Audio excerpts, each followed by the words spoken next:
Hello and welcome to my channel. Today I'm going to be making a peach Melba slice. And how do I do that, you ask? Well, stick around and find out. Look at that. Don't you just want a bit of that? Oh.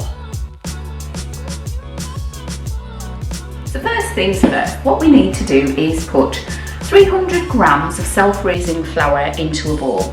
And to that, you need to add 125 grams of butter of choice or spread of choice. I'm using plant-based spread here for no other reason other than it's in the house. You could use stock, you could use butter, you could use whatever you wanted, so long as it's a hard, really cold fat. We're going to blend it into our flour using a pastry cutter. It's best with this if your fat is really cold, so straight out of the fridge, just because it makes a better texture, that is all.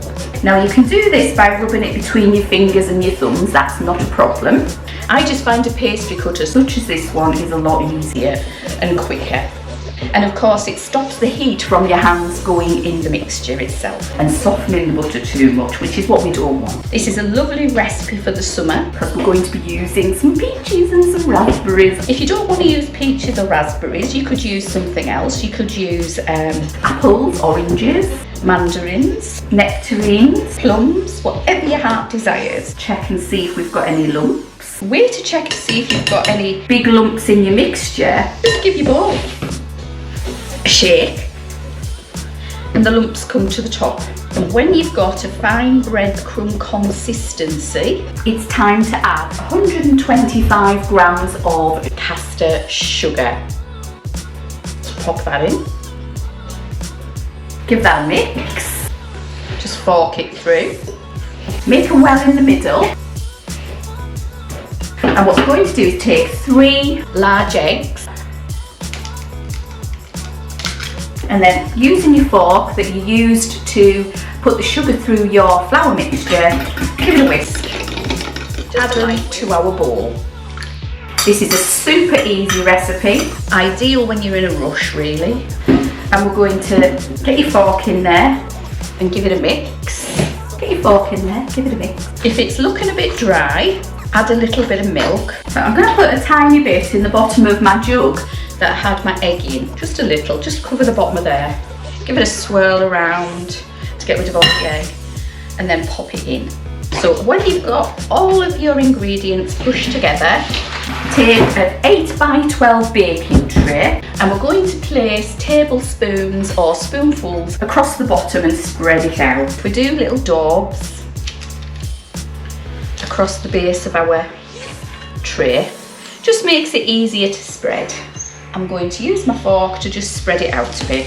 Just try and get the base of your tin covered. Now it will puff up in the tin and it will spread. So when you've covered the base of your tray to your satisfaction, it's time to add the toppings.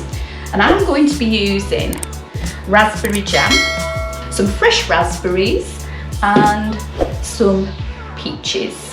Just a normal average tin of peaches. So I'm going to decant my peaches, excuse me while I push that over, into a jug because we don't want the juice on this one. If you want to use the juice later for something else, that's fine, carry on. But we don't actually need the juice for this. So first of all, I'm going to blob around some jam. Raspberry jam this is, keeping in mind that we are doing a peach Melba.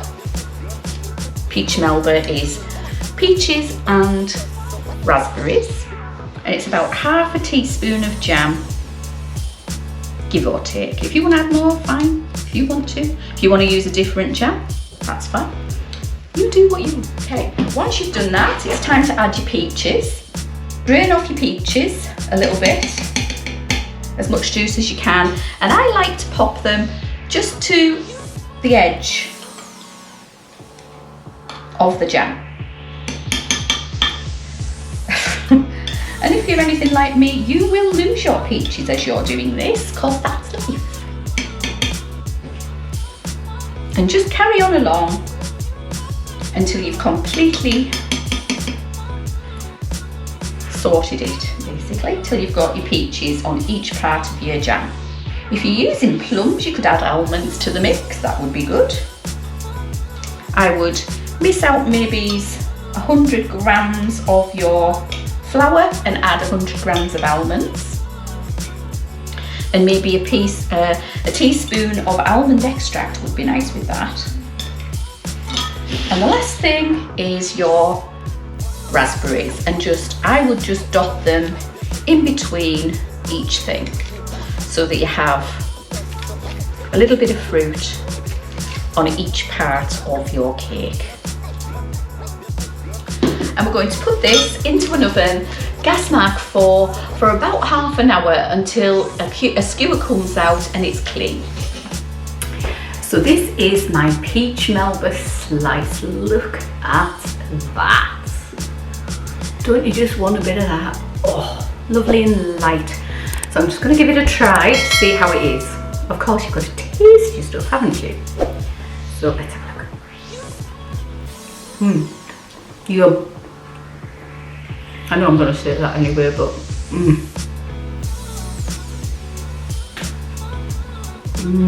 it's well worth it. Get yourself out and try it.